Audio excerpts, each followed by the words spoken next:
आपण तर first topic बघितला ब्लड प्रेशर. आता त्याच्यानंतर असतं सेकंड टॉपिक आहे आपला P wave, Q R S complex आणि टी वेव्ह. हे सर्वांचं कन्फ्युजन असतं की हा वेव्ह कशा काम करत असतात. ठीक आहे. आता समजा आपण नॉर्मल जे इलेक्ट्रोकार्डिओग्राम असतो, ठीक आहे, त्याला आपण ई सी जी म्हणत असतो. ह्याच्यामध्ये आपल्याला मेनली 3 प्रकारच्या वेव्ह दिसत असतात. एक असते P wave, Q R S complex आणि टी वेव्ह. ठीक आहे. आता डिटेलमध्ये सांगतो बघा.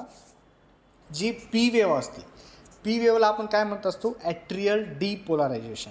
ठीक आहे. आता ॲट्रियल डीपोलारायझेशन म्हणजे काय, जे आपलं हार्ट आहे, हार्टमध्ये 4 चेंबर आहेत, जे वरचे 2 चेंबर आहेत त्याला आपण ॲट्रिया म्हणत असतो. ठीक आहे.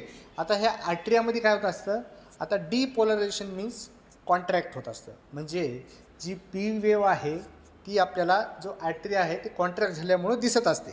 ठीक आहे. ह्याचं काय काम असतं पी वेव्हचं, तर एस ए नोड ज्याला आपण पेसमेकर म्हणत असतो तो सिग्नल देत असतो. म्हणजे एस ए नोड काय करणार, तिथून सिग्नल स्टार्ट करणार. ठीक आहे, एस ए नोडपासून. मग आता ते सिग्नल ॲट्रियामध्ये जाणार. ठीक आहे. मग ॲट्रियामध्ये पसरल्यानंतर सिग्नल ते ॲट्रियामध्ये जे ब्लड असेल तो ब्लड काय करत असतो, खालच्या कंपार्टमेंटमध्ये पाठवत असतो. म्हणजेच कुठं व्हेंट्रिकल्समध्ये पाठवत असतो. त्याला म्हणतो आपण ॲट्रियल डीपोलारायझेशन. ठीक आहे.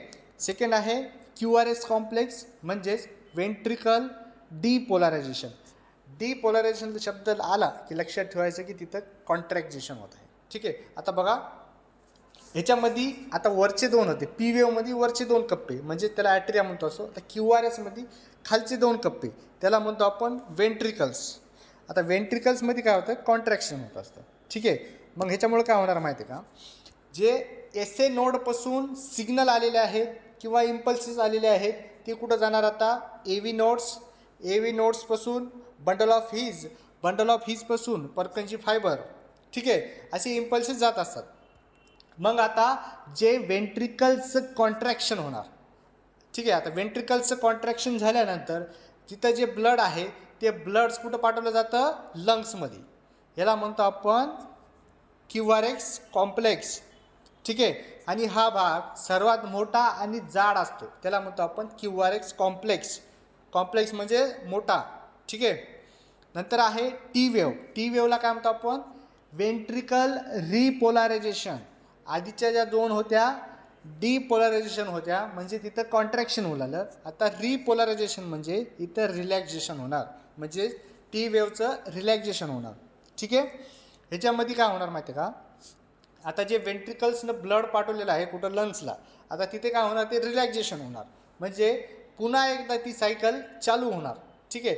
एस ए नोडपासून A V nodes, bundle of His आणि पर्कन्जी फायबर. म्हणजे atria, atria to ventricles, ventricles to lungs. म्हणजे असं ब्लडचा फ्लो जात असतो. आता पुन्हा एकदा तयार होण्यासाठी जी सुरुवात असते, कुठून सुरुवात होते, व्हेंट्रिकल रिपोलारायझेशन. ठीक आहे. त्याला म्हणतो आपण पुन्हा एकदा हार्टबीट तयार होतं. त्यासाठी इलेक्ट्रिकल सिस्टीम जी असेल ती रिसेट होत असते. म्हणजे तिथून पुन्हा स्टार्ट सायकल.